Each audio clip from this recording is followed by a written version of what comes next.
আপনাদের সবাইকে স্বাগত। আবার একটি স্টেশনের নতুন ভিডিও নিয়ে আমি সন্তু আপনাদের সামনে হাজির হয়ে গেছি। আশা করি আপনারা সবাই ভালো আছেন, আমিও বেশ ভালো আছি। আজ আপনাদেরকে দেখাবো বেলুড় স্টেশন।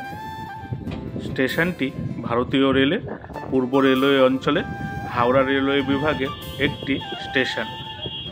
পশ্চিমবঙ্গের হাওড়া জেলায় স্টেশনটি অবস্থিত। হাওড়া স্টেশন থেকে বেলুড় স্টেশনের দূরত্ব 5 কিলোমিটার। বেলুড় স্টেশনের কোড হল BEQ। স্টেশনটিতে মোট 5টি প্ল্যাটফর্ম রয়েছে। এই স্টেশনটি চালু হয় সেই ইংরেজদের সময়কালে 1854 সালে, আর স্টেশনটির বিদ্যুতীকরণ হয় দেশ স্বাধীনের পর 1958 সালে। ব্যান্ডেল স্টেশনের দিকে যেতে বা বর্ধমানের দিকে যেতে বেলুড় স্টেশনের পরবর্তী স্টেশন হলো বালি, আর হাওড়া স্টেশনের দিকে যেতে এই স্টেশনের পরবর্তী স্টেশন হলো লিলুয়া। পূর্ব ভারতের প্রথম যাত্রীবাহী ট্রেনটি 1854 সালের 15ই আগস্ট হাওড়া থেকে হুগলি পর্যন্ত এই রেলপথ দিয়েই চলেছিল। এই বেলুড় স্টেশনের প্রায় 1.5 কিলোমিটার দূরে অবস্থিত বেলুড় মঠ। বেলুড় মঠ নামটার সাথে সবাই আমরা মোটামুটি কম বেশি পরিচিত। রামকৃষ্ণ মিশনের সদর দপ্তর বেলুড় মঠ, যা গঙ্গা নদীর তীরে অবস্থিত।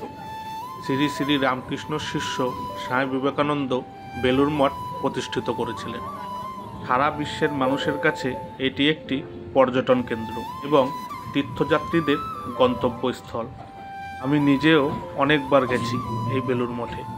12ই জানুয়ারি স্বামী বিবেকানন্দর জন্মদিন। প্রচুর মানুষজনের ভিড় হয় ওই দিন, দেশ বিদেশ থেকে মানুষজন আসে। বেলুড় মঠে দুর্গাপূজার অষ্টমীর দিন কুমারী পূজা হয়। ওই দিনও প্রচুর মানুষজনের ভিড় হয় এই বেলুড় মঠে। এই বেলুড় মঠ থেকেই লঞ্চে করে আপনি খুব সহজেই পৌঁছে যেতে পারবেন দক্ষিণেশ্বর মায়ের মন্দির। কারা কারা প্রথমবার এই বেলুড় স্টেশনের নামটি শুনলেন বা দেখলেন কমেন্ট করে জানাবেন। কিন্তু বেলুড় স্টেশন সম্পর্কে ও বেলুড় সম্পর্কে যেটুকুনি তথ্য আমার জানা ছিল আমি আপনাদের সামনে তুলে ধরার চেষ্টা করলাম। যদি কোনো ভুল ত্রুটি হয় আমায় মার্জনা করবে।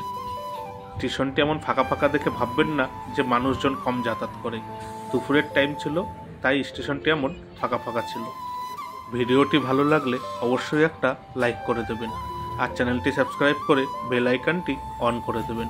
তাহলে আমি নতুন কোনো ভিডিও আপলোড করলে সবার আগে নোটিফিকেশান আপনার কাছে পৌঁছে যাবে। আপনাদের কাছে ছোট্ট একটি অনুরোধ, এই ভিডিওটি আপনাদের কেমন লাগলো মতামত কমেন্ট করে জানাবেন, আর ভিডিওটি ভালো লাগলে শেয়ার করে দেবেন। ভিডিওটি এখানেই শেষ হলো। আপনারা সবাই ভালো থাকবেন, সুস্থ থাকবেন আর সাবধানে থাকবেন, আর সর্বদাই আমার চ্যানেলের সাথে জুড়ে থাকবেন। টাটা।